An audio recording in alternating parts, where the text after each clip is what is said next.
बीते रोज लोकसभा में दिल्ली सेवा बिल पास हो गया। बिल पर तीखी बहस के दौरान एक मौका ऐसा भी आया जब सदन में ठहाके लगने लगे।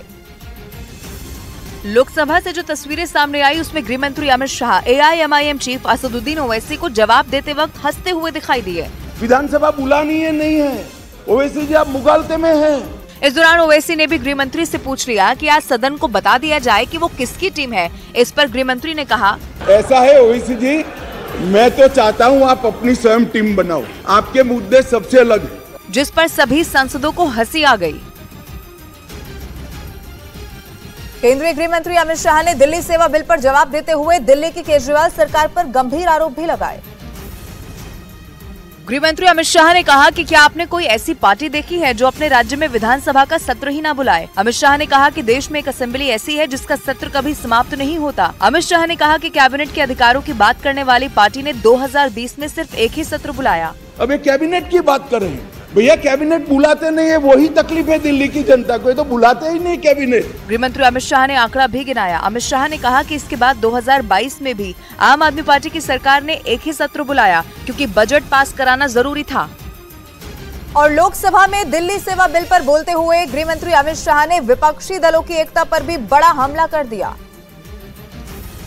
गृह मंत्री अमित शाह ने कहा कि लोकसभा में दिल्ली सेवा बिल पर चर्चा के दौरान विपक्ष की मौजूदगी ने साबित कर दिया कि गठबंधन की मजबूरी है, जिसके लिए सभी विपक्षी दल एक साथ खड़े हो गए। मगर गठबंधन की एक मजबूरी है, इसलिए सारे दल ये सतर्कता विभाग के साथ आज आप पार्टी के साथ जुड़ गए। विपक्ष एकता पर गृह मंत्री ने एक और बड़ा हमला किया। अमित शाह ने कहा कि दिल्ली सेवा बिल पास होने के बाद वैसे भी केजरीवाल गठबंधन को बाय बाय कर देंगे।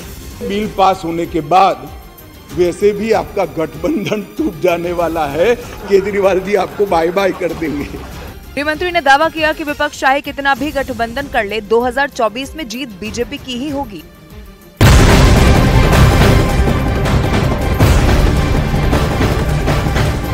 और एक बड़ी खबर आपको बता दें, वॉशिंगटन फेडरल कोर्ट में सुनवाई के लिए पहुंचे अमेरिका के पूर्व राष्ट्रपति डोनाल्ड ट्रंप ने अपने ऊपर लगे आरोपों को गलत बता दिया।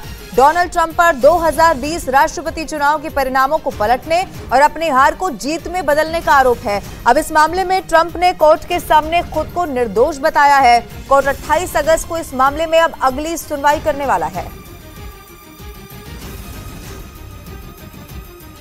उधर चीन भी लगातार हो रही भारी बारिश और बाढ़ की वजह से बेहाल है। वहां के मौसम विभाग के मुताबिक बीते 140 सालों में इतनी बारिश नहीं हुई जितनी इस साल हुई। मूसलाधार बारिश के बाद चीन के कई शहरों में भयानक तबाही आ गई, क्योंकि इमारतें जमींदोज हो गईं, सड़कों पर मानो समंदर आ गया और कई पुल सैलाब में बह गए। चीन के कई शहरों में चारों तरफ बाढ़ का कब्जा नजर आया। चीन के मौसम विभाग के मुताबिक बारिश ने 140 साल का रिकॉर्ड तोड़ दिया, क्योंकि पिछले 5 दिनों में बीजिंग में 744.8 मिलीमीटर यानी 29.3 इंच बारिश दर्ज की गई। इससे पहले 1891 में लगातार 5 दिनों में 609 मिलीमीटर बारिश का रिकॉर्ड दर्ज किया गया था। मूसलाधार बारिश की वजह से सबसे ज्यादा तबाही वहां की राजधानी बीजिंग और हेबे प्रांत में हुई। चीन के अधिकारियों ने जानकारी दी कि बाढ़ और बारिश की वजह से 21 लोगों की मौत हो गई, जबकि 26 लापता हो गए। कई इलाकों में सड़कें तबाह हो गई और बिजली सप्लाई ठप पड़ गई।